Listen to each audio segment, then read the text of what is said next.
Inihayag ng Department of Transportation na magsisimula ang partial operations ng MRT-7 sa huling quarter ng 2025. Ang mga commuter nakikitang malaking ginhawa ang pagsimula ng operasyon ng linya ng tren. Si Vel Custodio sa detalye live. Vel? Rise and shine, Dayan, nakatakda ng simula ng partial operation ng MRT-7 sa huling quarter ng 2025 ayon yan sa Department of Transportation. Magsisimula ang operasyon ng tren dito sa North Avenue. Para sa commuter na bumabiyahe sa North Avenue, ang pagsisimula ng partial operation ng MRT-7 sa susunod na taon. Kagaya na lang ni Abe na mahigit 1 oras ang binabiyahe mula Caloocan hanggang North Avenue. At least hindi na mahirap mag-commute, at the same time mabilis na at may time sa family. Tipid pamasahe rin daw para kay Bash kung sakaling magagamit niya sa pagko-commute ang MRT-7. Malaking tulong po siya, lalo na po sa mga nagtatrabaho dito banda, lalo na sa mga call center agent.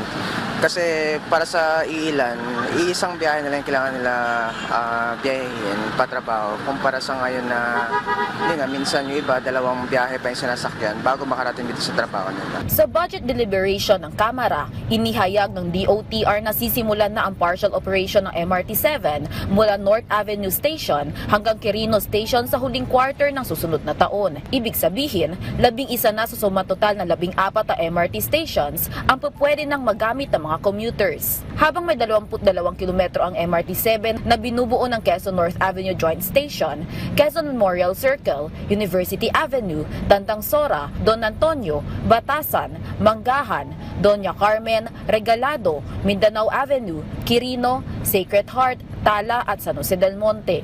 Target namang matapos ang Tala Station sa Caloocan sa 2026. Sa ngayon, nasa malaria na sa North Caloocan ang hangganan ng poste ng Riles. Nauna nang hiniling ng pamunuang lungsod ng San Jose del Monte na ilipat ang pwesto ng huling istasyon. Masyado raw kasing masikip ang kalsada at maraming maaapektuhang infrastruktura sa pagtatayo ng istasyon. Sinisikap ng DOTR na ma-secure ang right-of-way sa Bulacan sa lalong madaling panahon para maging fully operational na ang MRT-7 sa 2027 o sa 2028. Sa huling update nitong Mayo, halos 70% nang tapos ang konstruksyon ng MRT Line 7. Kung magiging fully operational na ito, magiging 35 minutes na lang ang total travel time mula San Jose del Monte hanggang North Avenue mula sa 1.5 oras itong biyahe. Aabot ang 300,000 pasahero ang masisilbihan ng nasabing MRT line.